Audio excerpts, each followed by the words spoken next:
Cumprimento os irmãos com a paz do Senhor Jesus Cristo. Amém, Jesus. Vamos fazer a leitura da palavra de Deus. Primeira carta de Paulo aos Coríntios, capítulo 1, versículo 1 até o versículo 9, que nos diz assim a palavra de Deus. Paulo, chamado para ser apóstolo de Cristo Jesus, pela vontade de Deus, e o irmão Sostênis, a igreja de Deus que está em Corinto, aos santificados em Cristo Jesus e aos chamados para serem santos, com todos os que em toda parte invocam o nome do Senhor Jesus Cristo, Senhor deles e nosso. A vocês, graça e paz da parte de Deus, nosso Pai, e de nosso Senhor Jesus Cristo. Sempre dou graças a Deus por vocês, por causa da graça que dele receberam em Cristo Jesus, pois vocês nele foram enriquecidos em tudo, isto é, em toda a palavra e em todo conhecimento, porque o testemunho de Cristo foi confirmado entre vocês, de modo que não falta a vocês nenhum dom espiritual, enquanto vocês esperam que o nosso Senhor Jesus Cristo seja revelado.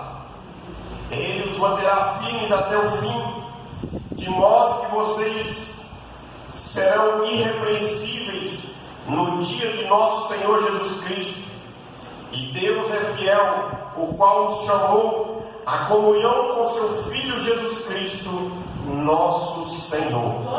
Amado, bondoso Deus, Criador dos céus e da terra, nós te adoramos, glorificamos e bendizemos o teu nome, Senhor. Engrandecemos a ti, meu Deus, sobre todas as coisas, ó Pai. E nesta oportunidade, Senhor, nós estamos reunidos na tua presença para adorar o teu nome, para glorificar e bendizer o teu nome, Senhor. Peço, meu Deus, a tua graça, a tua bênção e a tua presença sobre a vida da tua igreja nesta manhã, Senhor. Manifeste, ó Deus, o teu poder em nome de Jesus Cristo.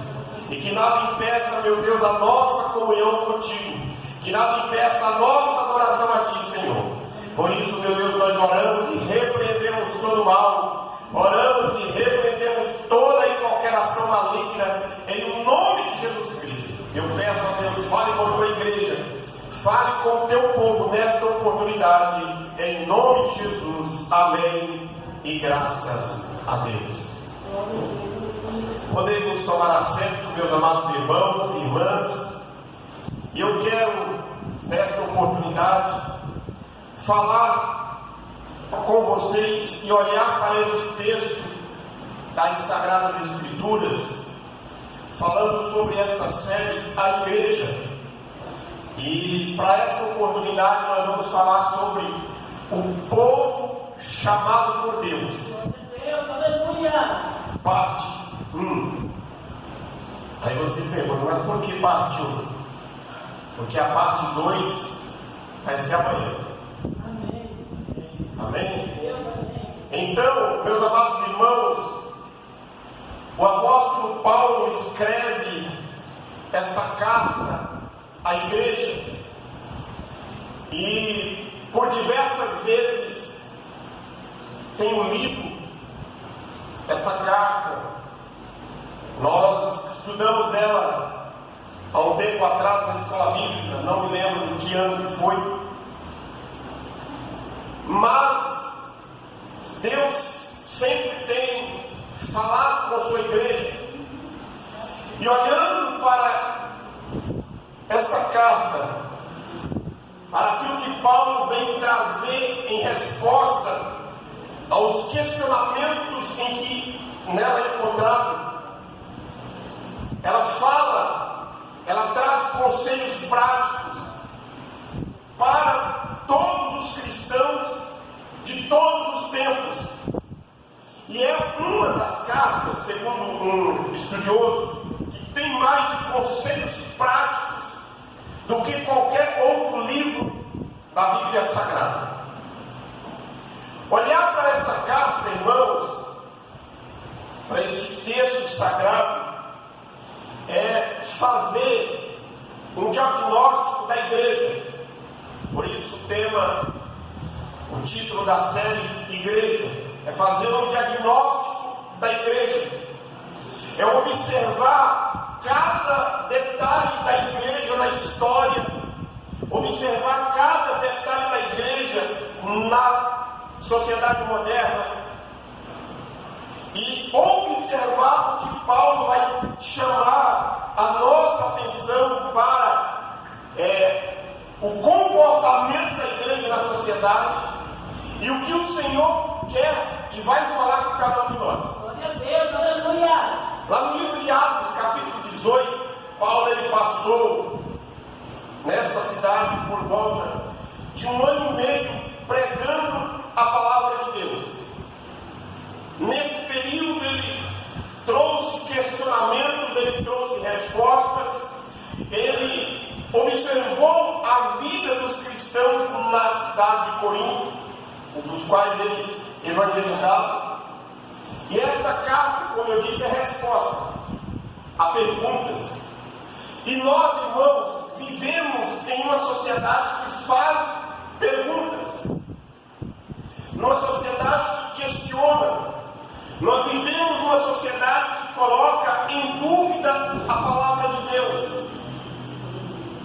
E aí, quando você chega lá no capítulo 7, nós vamos pregar sobre esse texto, espero um dia, não será hoje. Paulo vai dizer uma frase que ele é questionado sobre casamento. E ele diz lá que bom fosse que o homem não tocasse em mulher. Mas aí você fica com essa frase, depois a gente destrincha o que Paulo vai dizer no texto. Não será hoje. Mas, ainda a título de introdução, esta carta, nós podemos fazer uma pergunta: por que é que Paulo escreve ou resolveu escrever esta carta? Por que é que Paulo resolveu plantar uma igreja nesta cidade? Por que é que Paulo tomou essa atitude? Será que foi somente por ação do Espírito Santo na vida dele? Falou: Paulo, sai de onde você está, pega um navio e vai para a cidade de Corinto, lá você vai pregar o Evangelho. Paulo, quando a gente observa e quando a gente estuda a história dele, das suas viagens missionárias, tinha todo o trabalho do Espírito Santo, mas tinha também as estratégias humanas.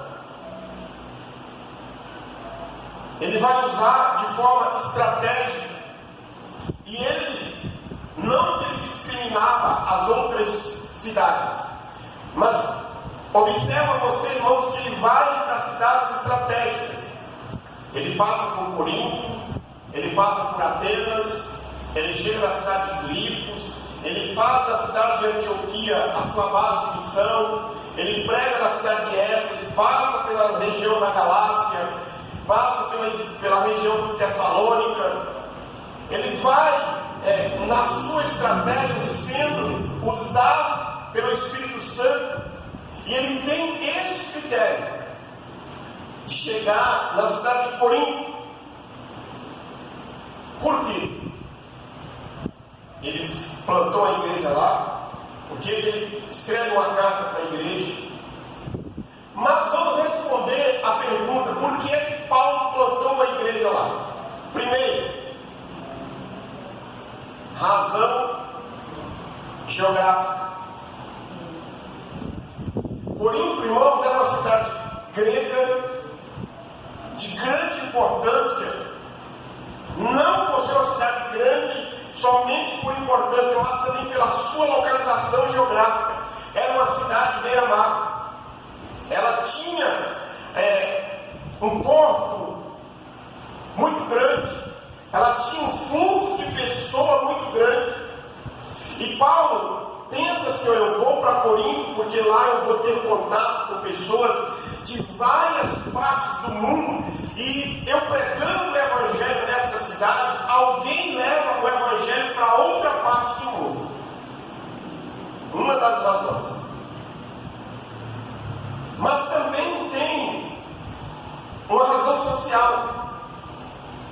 uma cidade grande, rica, por causa do seu intercâmbio comercial.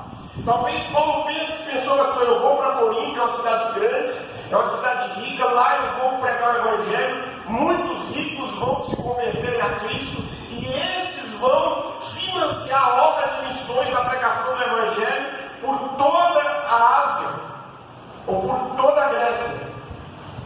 Era uma das razões também, quando a gente observa o texto que ele vai dizer, chamado para ser apóstolo, a igreja de Deus que está em Corinto, aqui ele está escrevendo para a igreja. Na sua razão social também tinha a sua razão cultural.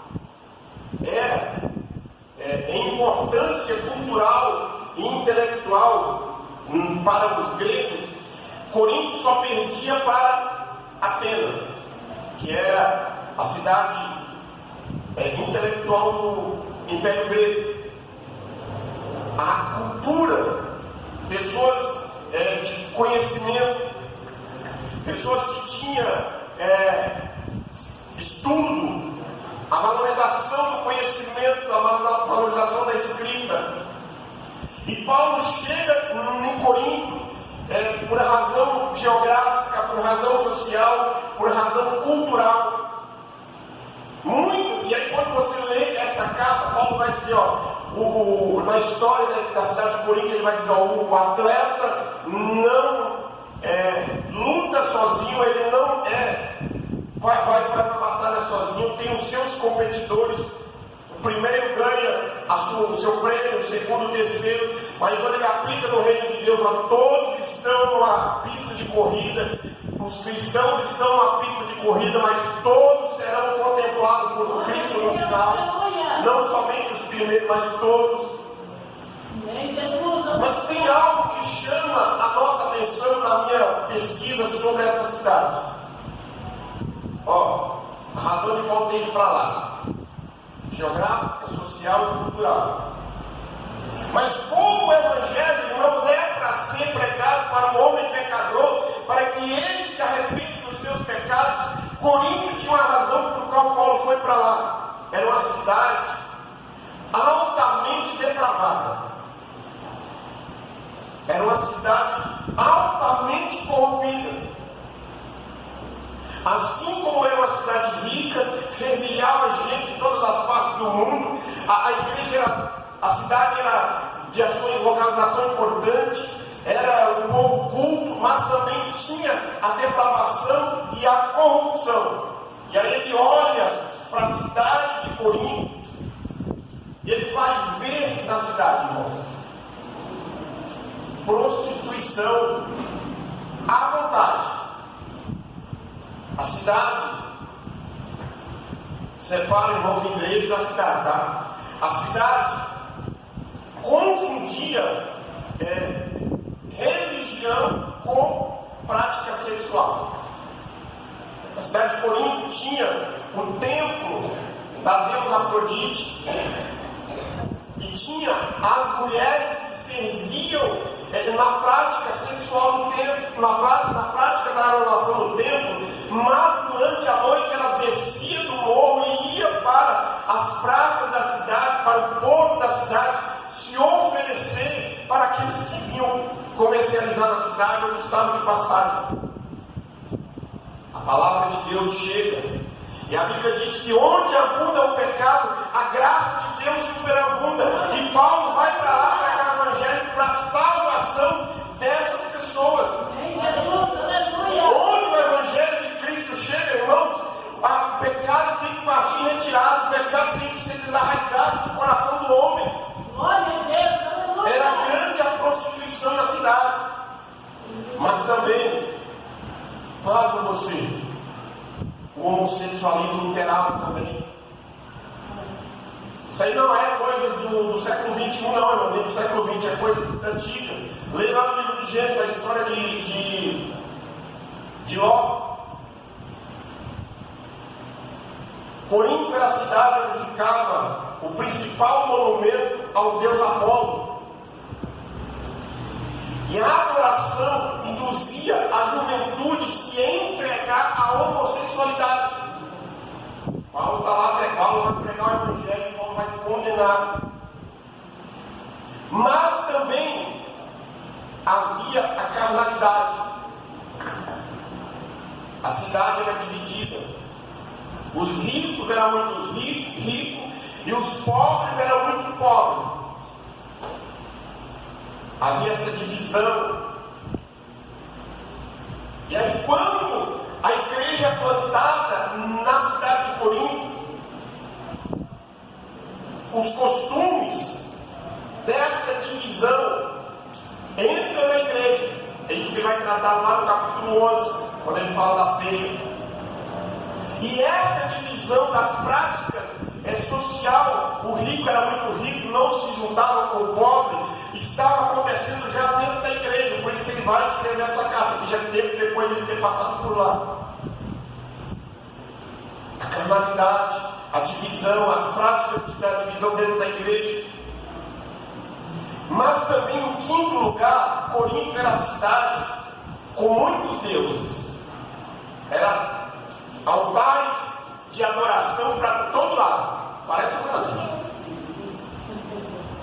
Onde você vai, numa cidade brasileira, tem lá numa cidade, numa vila, num povoado, tem lá no centro da cidade, aí há um templo de adoração àquele Deus. Corinto era dessa forma. Aí cabe-nos uma pergunta: será que os crentes que Paulo, ou os cidadãos da cidade de Corinto, que Paulo pregou o evangelho, que se arrependeram e que daquelas pessoas formaram a igreja, eram verdadeiramente crentes? Porque quando você olha no contexto da cidade é uma coisa, mas aí Paulo aqui está falando, quando você lê a carta, irmão, Paulo não está falando. O que eu falei aqui é um contexto para você entender a cultura da cidade. Mas Paulo trata na primeira e segunda carta de problemas dentro da igreja. Ele não vai tratar de problemas da cidade, ele vai tratar da igreja. Por isso que a pergunta: será que eles eram verdadeiramente crentes? Outra pergunta: será que a igreja de Corinto era mesmo cristã?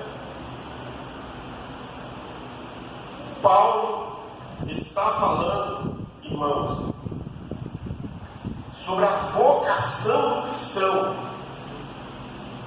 chamado à santidade. Veja no verso 2 do capítulo 1: a igreja de Deus que está em Corinto, aos santificados em Cristo, chamados para serem santos, com todos que em toda parte invocam o nome do Senhor Jesus. Paulo está dizendo para um povo chamado para a santidade. Você observou o contexto da cidade. Agora Paulo vai falar para nós sobre a igreja. E aí no capítulo 1, do versículo 1 até o versículo 9, ele vai dizer para nós que a igreja é um povo chamado à santidade. Eu e você fomos chamados por Deus para serem santos. Glória a Deus, aleluia. Ele vai mostrar para nós, irmãos, dois retratos da igreja. A igreja, no primeiro retrato, ele pinta a igreja que Deus vê. Nós, em Cristo, somos santificados de forma posicional, ou seja, tomando posição. É olhar para a imoralidade, é olhar para os desmandos do mundo, é olhar para a perversidade do homem e nós tomarmos a posição de santificação, dizer a palavra de Deus diz isso, e isso não condiz com a vida do cristão, é tomarmos esta posição. Deus quer ver em nós este retrato. Glória a Deus, aleluia. Mas o segundo retrato é a igreja como nós a vemos, que é do versículo 10 até o versículo 31, que nós vamos falar amanhã. Mas Paulo, irmãos, descreve que nós somos inicialmente chamado para uma santificação progressiva. Parece até contraditório, né? Chamados para serem santos em Cristo, santificados. Mas ele vai dizer que nós a nossa santificação é progressiva. O que nós somos em Cristo deve ser evidenciado pelo que praticamos na vida diária. Nós somos observados todos os dias. Deus está com seus olhos sobre cada um de nós todos os dias. Aleluia. E esta igreja chamada para ser separada, é separada para Deus e por Deus. É um povo chamado lá do mundo para fora. A igreja é um povo tirado do mundo, separado para Deus, para propósitos sagrados. Você foi chamado do mundo. Você foi chamado do mundo. Você foi tirado lá do lamaçal do pecado. Você era aquela pedra de ouro suja de barro lá, e Deus o levou para a sua oficina e tirou a lama e está lapidando em você uma pessoa santa da pessoa dele. A igreja se move. E a igreja de Corinto, irmão, deveria se mover nessas duas dimensões. É como cidadão de dois mundos. Eu vivo em Corinto, mas não sou daqui. A minha pátria é eterna. Você vive nessa cidade, mas a sua pátria não é aqui. A sua morada é na eternidade. Somos cidadãos de dois mundos. Mas a igreja de Cristo na cidade de Corinto, que Paulo escreve a carta, a igreja de Cristo no Brasil, ela tem um dono: a igreja de Deus. É por isso que lá no capítulo 20, versículo 28 do livro de Atos, Paulo fala para os presbíteros da igreja de Éfeso que ele é Deus e por ele comprou pelo sangue do seu filho. Deus comprou você e a mim pelo sangue de Jesus. Mas esta igreja, irmão, é chamada para a santidade. Aquilo que nós falamos na escola bíblica. Você vem para a igreja, mas precisa mudar de vida. Não pode permanecer da mesma forma. Todo crente é santificado em Cristo. Todo crente é santificado em Cristo. Toda pessoa que crê em Cristo Jesus como seu único Salvador é santa. É a santificação posicional. Mas Paulo diz que segue dizendo chamados para ser santo. Você foi chamada para ser santo. Tem alguns crentes, não está errado. O linguajar da denominação dele chama os outros de santo. Já viu? Eu já. Depois de conhecer até a amizade, ele fala o nome é santo. Não é, talvez não seja debochando, mas a palavra diz que aquele que está em Cristo é santo. Mas a santidade que Paulo vai falar também aqui nesta carta é sobre uma santidade de processo. É andar com Cristo.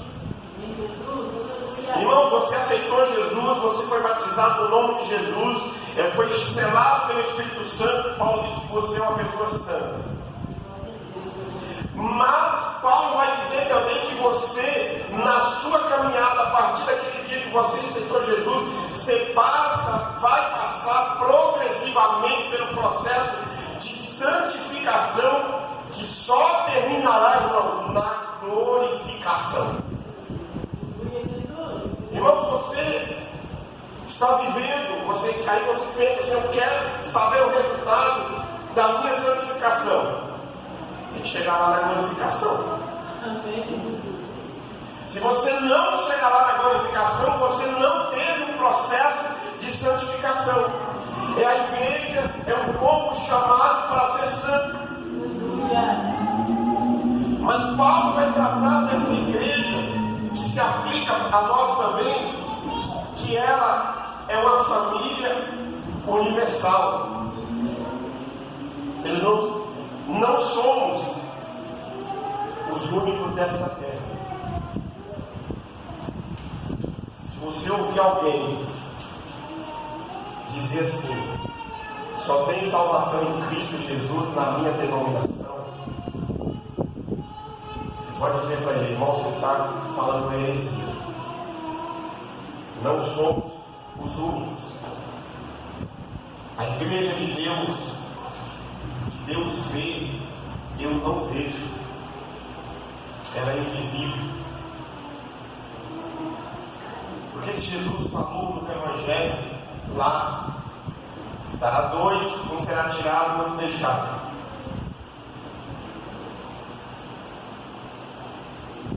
Você quer chegar no céu?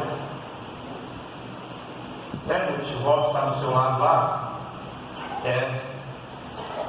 Só que lá não vai ter o casamento como tem aqui, mas a caminhada é para chegar os dois lá.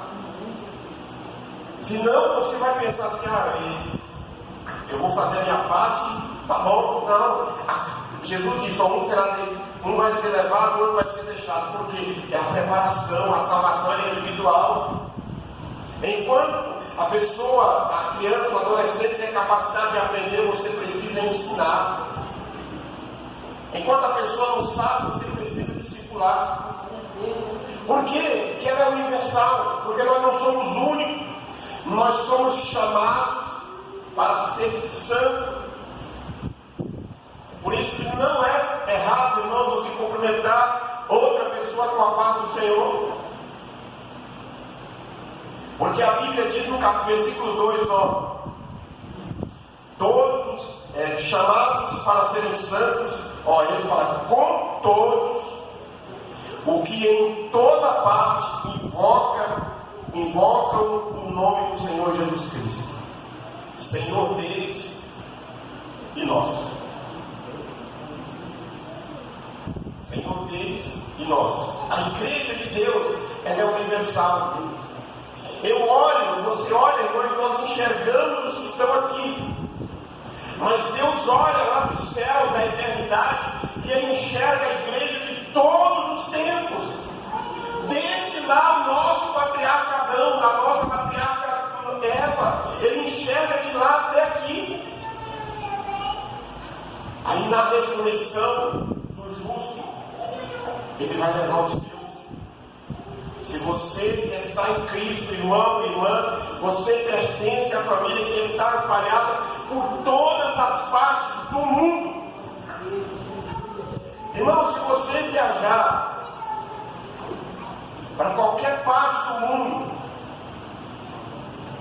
e lá você encontrar um crente, uma crente, a primeira vista, assim, a primeiro momento não vou dizer assim, não é tão rápido, mas num momento de convivência ali, uma hora de conversa ali mais ou menos, aquela pessoa vai começar a contar a história da vida dela, você vai começar a contar a história da sua vida, o que Cristo fez, é a família. Em 2013, eu tive, junto com a igreja de Santo Ângelo de Santa Rosa, nós tivemos a oportunidade de fazer uma viagem para a cidade de Oberá, na Argentina. E nós chegamos na cidade e fomos direto para a igreja, onde dali o pastor ia despachar todo mundo, cada um para um lugar, para casa para dormir. E nós fomos para uma casa de um casal idoso.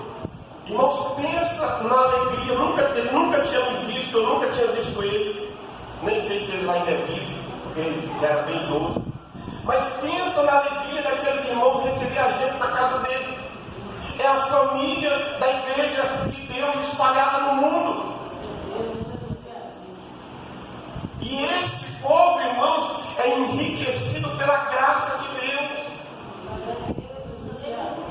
E nesta recepção nossa lá, irmãos, quando chega alguém na tua casa, vir alguém de fora aqui e falar, ó, vai uma família para a casa da irmã Beatriz.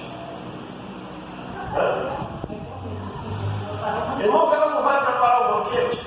Você também não vai? É possível que você tome até dinheiro emprestado para fazer. A alegria do irmão lá serviu para nós uma xicrinha de chá, umas bolachinhas secas. É a família de Deus.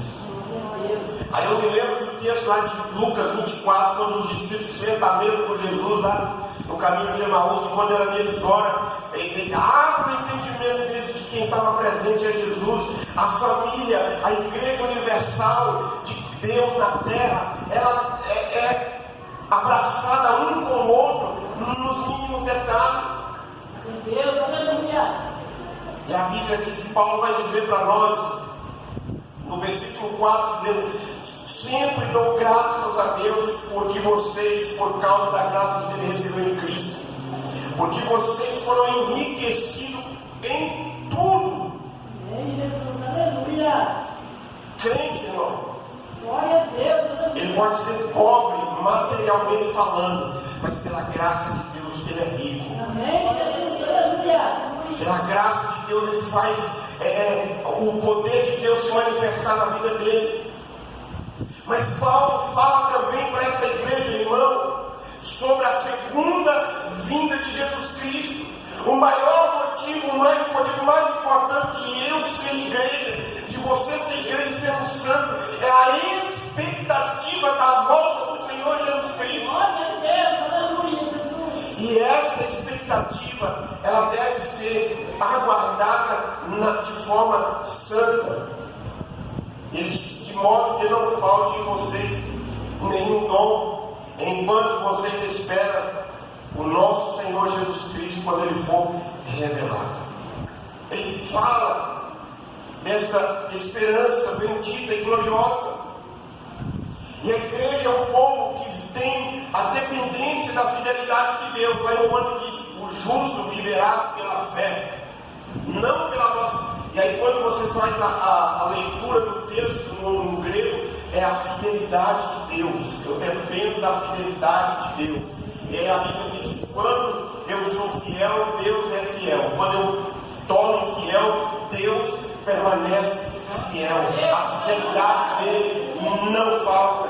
Devemos levar a sério a santidade da nossa vida diante da dependência do Senhor. Amém, Jesus, aleluia. A nossa salvação depende da fidelidade dele. E essa fidelidade passou por aquele momento em que ele entregou seu filho Jesus para ser pregado na cruz do Calvário. Cristo se entregou por nós, porque ele nos manterá firmes. Ele vai te manter firme, irmãos. Por mais que você esteja vivendo numa cidade que pareça a cidade de Corinto, ele vai te manter firme, de modo que vocês que nós sejamos irrepreensíveis no dia do Senhor Jesus.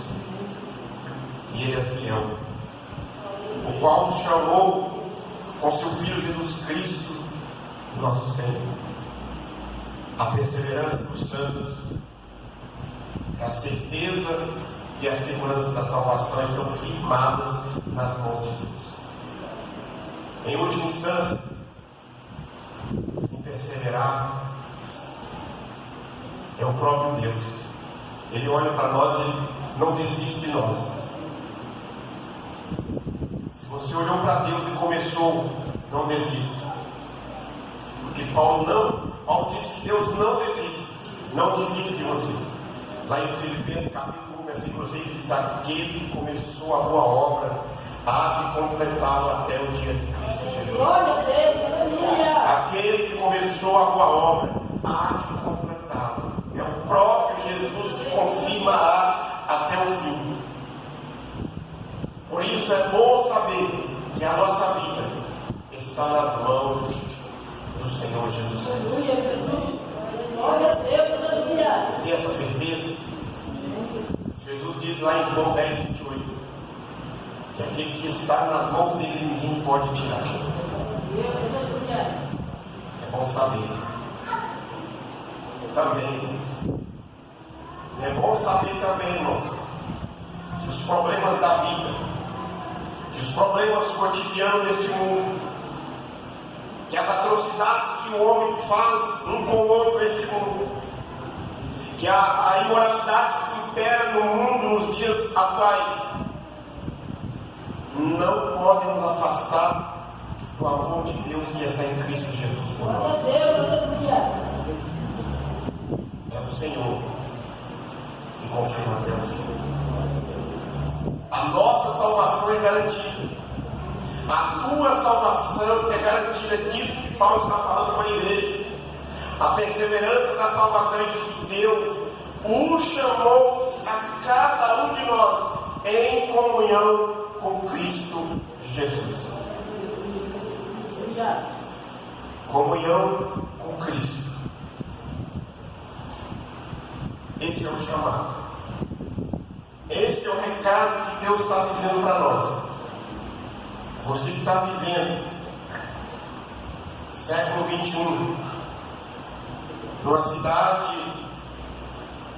que tem gente de praticamente todas as nações do mundo. Mas é nessa cidade que o Evangelho precisa ser pregado. É nessa cidade que o Evangelho precisa ser anunciado. Você está vivendo numa cidade onde tem todo tipo de imoralidade, mas é lá que o Evangelho precisa ser pregado. É você, é eu, passarmos pelo fogo e não sermos queimados. Passarmos pelas águas e não sermos submetidos por ela, porque o Senhor é quem está guiando. Então, você faz parte desta igreja. Amém? Vamos orar, irmãos? Bondoso Pai, Deus Santo e Criador dos céus e da terra, nós adoramos o Teu nome, nós glorificamos o Teu nome, Senhor. Aqui, meu Deus, nós estamos nesta manhã, Pai. A Tua palavra trouxe um pequeno raio-x da cidade de Corinto, no contexto cultural, social, econômico, moral, religioso da época, Pai. Parece, meu Deus, que Paulo estava sentado sobre um grande monte aqui na América Latina, escrevendo esta carta para a igreja aqui, Senhor. Mas a Tua palavra chegou até nós. O Teu Espírito Santo tem nos dado discernimento, o Teu Espírito Santo tem nos dado entendimento, Senhor. E eu peço, meu Deus, que nós venhamos viver a Tua palavra, viver o Teu Evangelho. Cuida da Tua igreja, Senhor, cuida dos Teus filhos, cuida da fé que uma vez foi dada aos santos. Não deixe nenhum deles, ó Pai, perecer. Em nome de Jesus oramos. Amém. E graças à oportunidade nós chegamos ao final do nosso culto.